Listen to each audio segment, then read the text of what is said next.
wanaulizana wewe ya mahjong gani? Mwamba akamwambia inaitwa chemical mahjong, yani ni mahjong ya chemist, sio kama ile ambayo mnachezaga kwenye makasino huko, sawa? Principal akawa anasema kwamba nimesikia kwamba class Leo amekuwa vizuri sana siku hizi eti.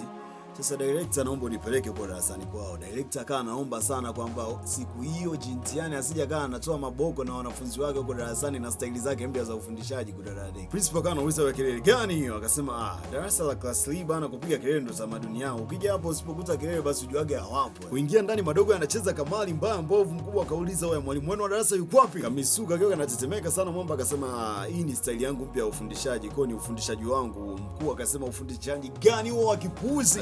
Principal, mnaweza angalia aina ya mahjong wanayocheza. Kudadeki yani unasema ufunua hivi anakutana na barium ina oxidation state ya 2 yani positive. Mwamba kana shangaa sasa, malengelenge anakuja usoni kwamba hii bafu tena kuna 2 hapa inajumlisha vipi hapa. Principal kama anasema mbona umeganda, mlete hapa. Kaganda na yeye kudadeki inaitwa chemical mahjong mzee, inachezwaje hiyo? Wang Bing kama ameunganisha iron 2 pamoja na sulfur dioxide, akasema hapo unapata ferrous sulfate, sijui umenipata hapo. Akasema ukiunganisha hii na hii unapata carbon monoxide, kuna nitric acid na zinc oxide, sawa? Hapa kuna calcium carbonate. Principal akasema hii ni noma kwa dadadeki. Siku nyingine sasa wa teacher, leo tunasoma nini vile? Mwamba akasema leo mnafanya mtihani wa moko dadadeki zenu, mnapenda tu tactic na technique za mwaka wa mbele. Wanafunzi akamwambia kaeni kimya bana. Sasa ile wakati wanajaza mtihani hivi, Mwamba kana anapita ni kama anafanya follow up hivi kwenye paper la kila mwanafunzi akiwa anajaza. Alipofika kwa Huang Xiang pale akawa ametikisa kichwa bana. Unavyoambia watoto wakishua tuelewane mzee. Dogo anafika tu, master umerudi, chakula kipo tayari mzee. Wang Bing akasema leo sitakula.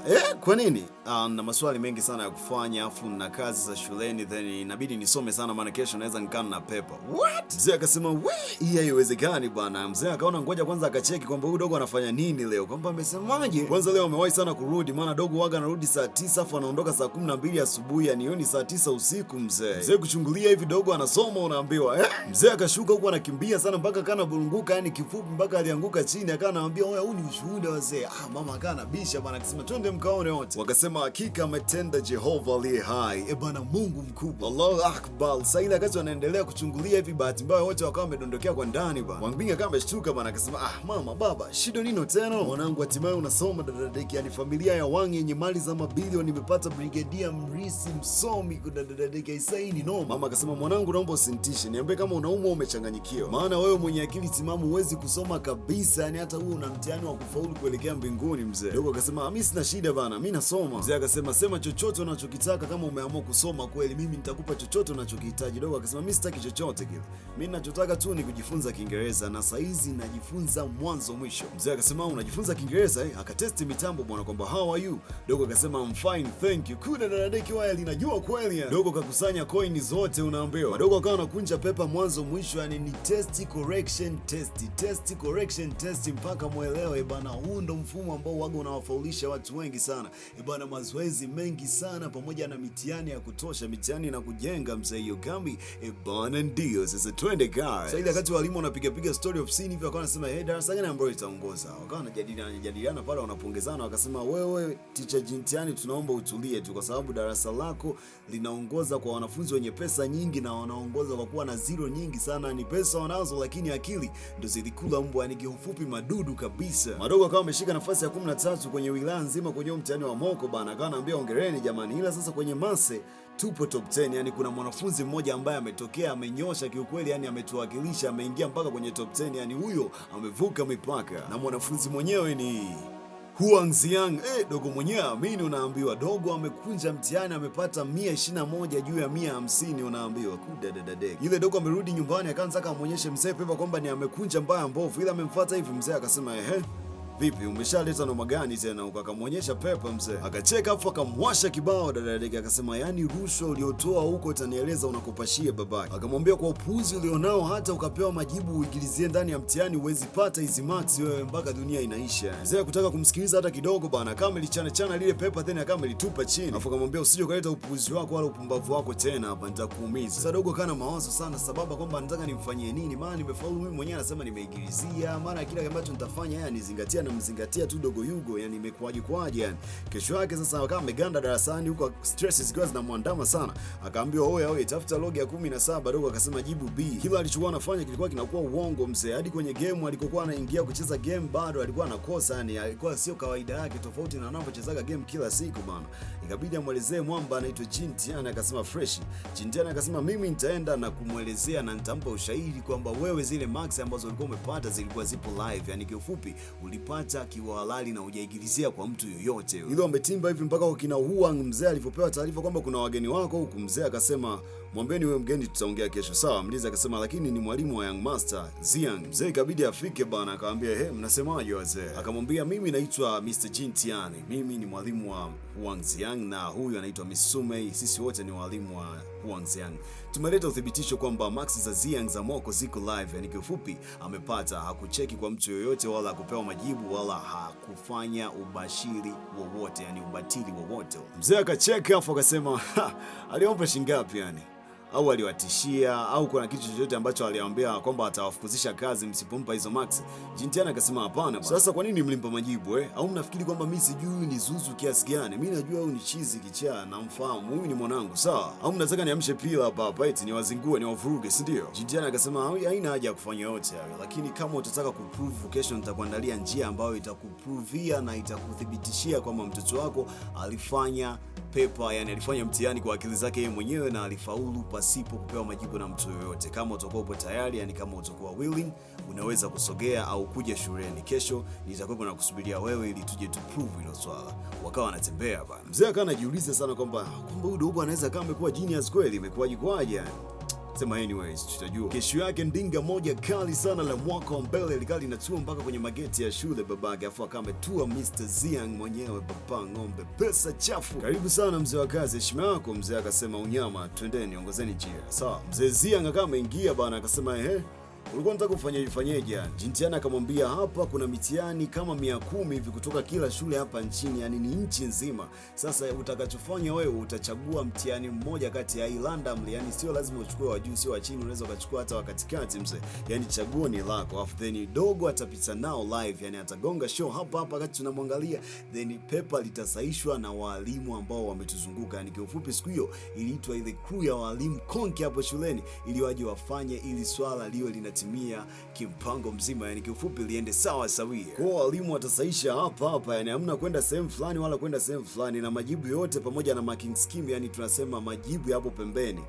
Mzee akasema hiyo imekaa unyama. Mzee akawa amechagua pepa pale ili dogo apite nalo live, yani kifupi anafanya pepa huku na yeye anamwangalia ili asione anapoigilizia. Sijui mmemsoma hapo. Skana ya kukagua nondo ikapitishwa dadadeki bana, hii kija bongo hii. Ayayaya. Mzee akauliza wewe anafanya nini huyo? Jintian akasema anamkagua kama mbeba kitu chochote ambacho ni material ambayo hayaruhusiwi kuingia nayo kwenye mtihani, kwenye chumba cha mtihani, kama vile nondo, vibomu na vitu vingine. Hapo wale walimu hatari kabisa wa masi shule nzima wapo live wanashuhudia mzigo. Pepa likaanza mzee. Wadhamini kidogo bana, mafundi wote, yani uwe fundi umeme, fundi ujenzi, fundi gypsum board, fundi decoration, mafundi wa umeme na vifaa vyake, pamoja mafundi friji, mafundi TV, mafundi simu, wote unakuwa unajisajili kupitia Haomi Yugo, kutuma text kwenye WhatsApp ama nomo, au unapiga simu, then tunakusajili, then tutakuwa tunakuletea mteja details zinazotakiwa ama taarifa unazotakiwa kuja nazo, ni location, sehemu unayopatikana, mkoa pamoja na uzoefu wako, au sio? Bana ndio, hatukupi tu burudani, pia tunakupa kazi. Mafundi wote, mafundi magari, umeme wa magari, wale wa garage pamoja na wale wanangu wa pikipiki zile hang. Bana ndio, bana usichukulie poa, unajisajili then unakuwa unapata kazi moja kwa moja. Wateja tunakuletea sisi wenyewe bure. Bana ndio, namba hiyo hapo, jisajili fundi kupitia Haomi You, au sio?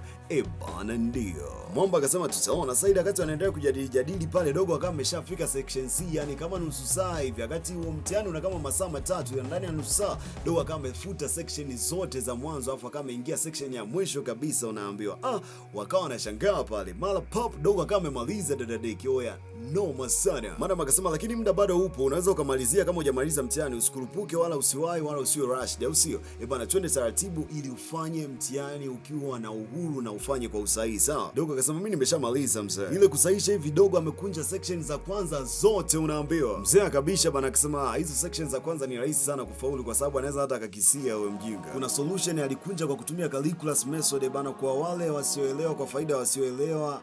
Kati ya topic 5 za mase ngumu zaidi duniani, yani tunasema kati ya zile module ngumu zaidi kwenye advanced mathematics pamoja na mathematics, yani hesabu kwa ujumla, hiyo inakamata namba 1 afu kwa mbele mzee. Sasa madam alikuwa anasahisha hilo swali akawa ameganda kwamba hili swali amepata au amekosa, ikabidi awaite walimu wengine ili waje wajadili kwamba oya, vipi hapa amepata au inakuaje kwaje, yani ila kuja kucheki vidogo ameflow mule kwa dadadeki, yani kifupi amepata mzee. Mzee akawa ameuliza wewe nyie mnanong'ona nini, amepata au amekosa? Amepata mkuu, na mwamba ameongeza 142, yani kifupi saizi amepata 142 kati ya 150, wakati mara ya kwanza alipata 121 mzee. Kwa saizi amekosa 8 tu kudadadeki. Kwa kifupi ameprove to the maximum. Principal akauliza oya wewe nyie mna uhakika hapo, maana huyo mnayeongea naye anaweza akawavuruga sasa hivi kama mnaleta habari za uongo. Madam akaongezea msumari kwamba hii calculus method aliyotumia huyu Dogo kwenye hili paper inatumikaga kwenye mathematics ya kiwango cha alama, yani ni mathematics heavy, yani ni ile advanced moja ya mwaka wa mbele sana, ila Dogo yupo class Lina ameikunja nje ndani. Baada ya kuona mzee bado kama aamini hivi, Jintiani akamwambia mzee, paper ilipo hapa na marking scheme, yani majibu yapo pembeni yake, iko hapa, unaweza ukaja uka mark na wewe, yani uka prove, ukathibitisha wewe mwenyewe kwa macho yako. Mzee akasema nilijikosea. Mzee akasema niambie chochote kile unachotaka nitakusikiliza mwanangu. Dogo akasema tangu mama afariki hamna ambaye alikuwa ananijali hata kidogo, yani mzee unamjali Dogo Yugo tu peke yake. Principal na director uongo tu, machozi akisnitch, bosi akiwa analia, afu umeganda unaweza ukala bomba la uso. Kwa hiyo ikabidi walio uongo tu kumuunga mkono mnene. Ya ukimsindikiza bosi wako, yani tajiri yako kwenye msiba, hakikisha unalia kweli. Haiwezekani yeye akawa anafanya kazi ya kutafutia wewe mshahara afu tena afike msibani aanze kulia. Aisee mwanangu, lia kweli kudadadeki.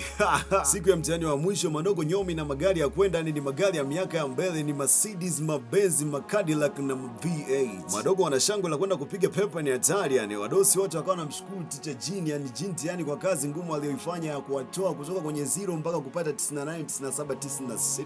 Jintiani akawa anamwambia mwamba Mr. Ziang kwamba namwamini zaidi Wang Ziang kwenye mase na hakuna masiara, yani kiufupi Dogo ni ananyosha maelezo, wote wapo vizuri, lakini yule mwamba, yule mtoto wako ni the best, yani anajua sana. Tajiri papa mobao Mr. Ziang akasema mwanangu akifanikiwa kwenda chuo, yani akifaulu tu nitakupa chochote kile ambacho unataka, sawa? Matajiri wengine na wenyewe wakaanza kusema na mimi, wote wanang'ang'ania kumpa zawadi Mr. Jintiani akasema basi tutulie tuone matokeo yatakuwaje. Madogo akawa amemaliza pepa, wana vibe la kwenda nyumbani kinoma bana. Sasa ile wakati wanatoka hivi wakamwambia wewe sawa tengo, yani swali la mwisho limetoka kama ulivyosolve darasani mzee wa Jintiani, teacher ni unatisha kinoma. Siku ya matokeo dadadeki, Dogo akawa amefumba macho atake aone matokeo mpaka mzee wake amwambie bana. Mzee akasema familia yetu ndio imetoa msomi bora mkubwa shule nzima kudadadeki, yani Dogo umepasua nje ndani. Huku kama kawaida Mungu ametenda, mzeni anamshukuru Mungu mbaya mbovu kule kwa kale kadada na kwenye kule wamenyosha hatari unaambiwa. Kwa familia zote zikazi na furaha sana. Sasa ile Jintiani yupo school hivi, mara watu wakawa wametimba na marungu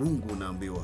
Wakasema Jintiani leo sisi tutakunyoosha. Jamaa akasema wewe ndo Jintiani si ndio? Nakuona Jintiani akauliza wewe nani? Ndo akawa amekumbuka Zeto Honam. Bana, kama unakumbuka yule jamaa ambaye alituma mtu akatege bomu kwenye gari ya teacher Jintiani mpaka kama ilipuka kule chini kwenye parking. Huyu mwamba ndo aliyetajwa ambaye jina lake ndo Zeto Honam. Bana, twende kazi, story ndo inaanza sasa. Kumbuka kuna mzee mmoja ambaye aliuawa wakati picha inaanza, wanamuita Zhang Hu. Sasa yule Zhang Hu huyu hapa ndo mtoto wake, yani kwa ufupi Zeto Honam ni mtoto wa Zhang Hu. Kwa Zeto Honam amekuja kulipiza kisasi cha babake kwa Mr. Jintiani baada ya kumuua na kumkili, yani kumuondoa mazimu. Alipojaribu kupigana nao hivyo akamzima na marungu mzee, huwezi kupigana nao watu wote wakiwa na silaha, sio umenipata hapo. Sasa Mr. Ziang akaja kuanzisha sherehe ya kumshukuru Mr. Jintiani kwa kuwafaulisha watoto wao, yani wanene kwa umoja wao na pesa nyingi kuliko maji. Ndio akaja kupewa taarifa kwamba Mr. Jintiani haonekani kabisa siku ya 3 karibia, ni kama Jintiani ametekwa vile. Sasa kuna dogo mmoja kama ametoa tukio moja hivi, akasema kwamba Mr. Jintiani ana makofu mengi sana mwilini mwake, yani ni kama alikuwa anachana yani ni kama kuna watu ambao walikuwa wanamkatakata, sijui unanisoma. Afdheni akasema kuna anavaga pete moja hivi ambayo ina chata ya dragon, na chata ya dragon hapo mjini pote inajulikana kwamba hiyo pete anavaga mtu mmoja tu ambaye anakuwa ni mkuu wa magenge yote hapo town. Watu wakawa waamini kwamba huyu ndo Mr. Jintiani ambaye ndo mkuu wa magenge. Sasa kwa nini alikuwa mwalimu tena? Afu imekuwaje? Ni mbona kama hatujaelewa? unaelewa. Mr. Ziang kwa kuwa na connection kubwa akawa amepata kujua, yani akawa amefanya research, kama akawa amefanya tunaita utafiti na kujua kwamba huyu Mr. Jin Tian nani mwenye anaweza akawa amemteka kulingana na stories za nyuma venye zilikuwa zinaendelea. Tayari kawashwa kwanza. Jamaa ndo anazinduka, unaambiwa. Mwamba kaiva nje ndani, yani kiufupi inaonekana ni amechezea sago mbaya mbovu. Kumbe mpambe ndo aliyevujisha michongo yote kwa Zeto Hona mbana, huyo anamuita Xiaolong, huyo mpambe ambaye ndo alikuwa anaongea naye sana, ambaye alikuwa anamchunguza sana wakati picha linaanza, kama unakumbuka. Leo huku kulikuwa kuna mkutano wa magangster wenye hisa kwenye kampuni la Mr. Jin Tian ambaye ndo mkuu wa magangster wote, na wanamtaka mkuu ili masuala mengine ndo yaendelee bana. Bila yeye hakuna ambacho kinawezekana hapo. Zeto Hona mwaka anaingia bana, akasema Mr. Jin Tian haji leo, sawa? Akakaa kwenye kiti ambacho anakaaga Mr. Jin Tian akiwa anaendesha vikao bana. Akasema kuanzia leo mimi ndo mkuu wa kampuni na mwendeshaji wa shughuli zote za familia ya Mr. Queen, sawa? Kwa mwamba alimteka Jin Tian ili achukue umiliki wa kampuni zima la Mr. Jin Tian ambalo linaitwa Mr. Queen's Family. Sijui umenipata hapo, ambapo na wao walikuwa ni wanahisa, yani ni watu ambao walikuwa wamenunua hisa, yani wanashiriki kwenye umiliki na uendeshaji wa hiyo kampuni, ila kiufupi shughuli zao ni michezo haramu. Ile michezo haramu inalipa. Wakina Jin Tian walikuwa ni watu wa magenge, lakini walikuwa wanapiga biashara za chini chini na wanaendesha makampuni makubwa sana, lakini sasa akawa amenyang'anywa umiliki na huyo mwamba anaitwa Zeto Hona. Mkumbuka kwamba umiliki unaenda kwa mwenye hisa kubwa, kwa mwenye stakeholder kubwa ndo ambaye anakuwa ndo ana umiliki wa asilimia kubwa. Kwa mwamba akawa amechukua umiliki kwa sababu yeye ndo alikuwa ana shareholder kubwa. Kwa kumbuka kwamba jamaa kule ametekwa na ameshafungiwa ndani na hawezi akatoka. Kwa huko akawa anawashurutisha kwamba hawa inabidi wamsadiki, yani kifupi inabidi waanze kumwamini yeye na wafuate kile kitu ambacho anataka yeye. Dada yake Jin Tian akamwambia wa Xiaolong, mtoe nje huyu jamaa, fanya haraka. Kumbe snitch bana akawa amegoma. Zeto Hona akasema mimi ndo kiongozi mpya wa Queen Family na ndo ambaye nitaongoza kila kitu na shughuli zote za utendaji zitapitia chini yangu. Nani anabisha asimame? Dada Deki ni mshow kazi. Jin Tian akasema mimi ninapinga. Akawa anaingia ndani mwanaume akiwa ameiva mbaya mbovu, akamwambia oya Jin Tian, umefikaje hapa? Afu kwa nini upo hapa? Wewe si nishakwambia kwamba kwenye hili kampuni kuanzia leo huna kitu mzee? Jin Tian akawa amekubali bwana kwamba sawa sina kitu, lakini haimaanishi kwamba inanizuia kuja kwangu, si ndio? Watu ndo akawa wanashangaa sasa. Wale mapartner, yani tunamaanisha wanachama wengine wote, ikabidi wamkatae mwamba kwa sababu hana hisa tena. Kwa kifupi hana mbuche tena, hawezi akawaongoza. Kwa kifupi hata kumuogopa saizi hawamuogopi kwa sababu hana cha kuamua. Kwa ikabidi wote wahamie kwa Zeto Hona, na wakawa wamemkacha wanachama, then wakawa wamejiunga na Zeto Hona moja kwa moja. Unaona pila lilipoanzia hapo mzee. Sasa ghafla reporter, yani tunamaanisha secretary, mtu wa IT wa Mr. Zeto Hona mwaka ameleta ripoti bwana. Akawa amesema kwamba kuna watu ambao wamefanya stock, wamenunua stock yote, yani kifupi hisa zote ambazo tunazimiliki kuna watu wamenunua zote, unaambiwa. Yani zote, hatujabaki hata na sifuri, unaambiwa. Yani kifupi tuna madeni kwa sababu wajinga wamelipa hela nyingi mpaka zimekuwa uwekezaji baba. Sasa nani hao walionunua hisa zote hizo? Kwa sababu inajulikana hisa zao ni bei mbaya mbovu bwana. Kumbe ni wadosi wa kina Ziang pamoja na kina Wang, wale wazazi wa kina Wang Bing pamoja na yule mzee kule, wote wamejumuisha hela zao then wamenunua hisa zote. Kwa ogopa sana matajiri. Sasa ile wakati wakawa naingia hivi, Mr. Zeto Hona mwaka anajitambulisha kwamba mimi naitwa Mr. Zeto Hona, ndo mwenyekiti na mwendeshaji wa shughuli zote za kampuni la Queen Family. Tafadhali naombeni wakaribishe. Ghafla anashangaa waalikwa ama wageni wakuu wanaendelea kupita, yani kifupi wanampita, yani hawataki kuongea naye, wananyosha moja kwa moja kwa Mr. Jin Tian. Akawa anawaambia wenyewe msichanganye bana, mimi ndo Mr. Zeto Hona, mimi ndo mmiliki wa hii kampuni, mbona mnanipita wazee, sio huyo mjinga. Wakasema sisi tupo tayari na tumeshanunua hisa zote na tutamkabidhi Mr. Jin Tian kama muongozaji na msimamizi wa hisa zetu zote, na kampuni hili litaendeshwa na yeye kuanzia leo mpaka milele. Umetusoma hapo. Kwa mwamba akawa amepigwa chini. Wale ambao walimsaliti Mr. Jin Tian mara ya kwanza wakawa wamepigwa kabali kama kawaida. Bana, ndio hapo Mr. Jin Tian akawa anapokea makofi ya kutosha kwamba hongera, umerudisha kampuni yako kwenye mikono yako. Akasema nisingeweza bila nguvu yenu, nisingeweza bila ninyi kuwepo. Ninyi na wakubali sana bana. Kwa mwamba akawa amerudisha kampuni yake na akaongezewa mtaji mrefu sana kwenye hiyo kampuni. Kweli posho anayo, lakini hawa wanene wakiungana lazima akae. Mwamba akawa amerudisha kampuni, wale masnitch wote waliomzingua akasema wapeleke huko, nitadili nao baadaye, au sio? Baada ya ile darasa kufaulu lote, akawa ametrend nchi nyingi sana, mpaka akapokea oda moja huko kutoka huko nchini Japan, huko kwa kina Takamoshi Yega Chakatali nani au sio bana, huko Kobe ama huko Tokyo au sio. Sasa akawa amepokea oda, yani akawa amepokea oda kwenda kwenye shule moja ambayo wanazingua mbaya mbovu, ikabidi awaage Itaewon Middle School na kwenda kufundisha shule nyingine ambayo ni wanasumbua wanafunzi, ni hawaelewi, vichwa vimepinda, ipo huko nchini Japan au sio. Sasa ile wakati ametua hivi baada ya kumwacha Miss Sumei kule nchini, then akawa ametimba mpaka huku. Sasa ile kuingia kwenye ile klasi huku ndani watu ndo hawaelewi, akachukua zaga akapiga button ya kufungulia maji pale, moto ukiwa unawaka, ni wanaitaga emergency nini sijui, kwa ajili ya kuzimia moto, then akawawashia maji, then wakawa naloana kama kambaya, afu mamba akaweka mwamvuli juu, naambiwa ibana, akasema wananiita jinti. Yani hapo wanafunzi wakati wanaendelea kutafuta jinsi ya kujificha wanafanyaje kwamba hawaelewi. Sasa Mwamba akasema sasa nyie nitaonyesha. Sasa hii ya mwisho hawajatoa mwendelezo wake, lakini kama watatoa then utaiona ikiwa live bana. Hii chuma iko full pale WhatsApp, unaicheki kwa shilingi 1197.17 bana, ndiyo kwa buku unaipata ikiwa full season au sio bana. Ni cheki namba hiyo hapo, tunamaliza kazi bana, inakuwa noma sana. Afu ngapi unajiunga kwenye group, unapata movie zote pamoja na recaps zake mwezi mzima. Yugamo Mabita gacho Mary fixes like aga bana, wananiita Damia Ojua Yega Media bana, Yega umeme. Usisahau kujisajili kwenye How Me You au sio bana. Mafundi wote, yani fundi generator, fundi terminator, kuanzia mafundi wa selling board, mafundi wa kupaua, mafundi wa vifaa vya umeme, mafundi, yani wewe unajijua kwamba ni fundi, unafanya shughuli fulani za ufundi ambazo zinahitajika kwenye jamii, basi unatucheck then tunakuunganisha na wateja bure kabisa. Yugami namba hiyo hapo, namba ya movie ni ile inayoishia 07, namba ya mafundi kujisajili na kupata wateja direct kwenye eneo lako ni inayoishia 400. Yugami bana, thank you so much Tony Driz El Padrino, na kubali sana mkuu wa kazi au sio bana. Bokasa Mbaza Senene bana, tulia mbwiga wewe bana, huu ni umeme. Ciao.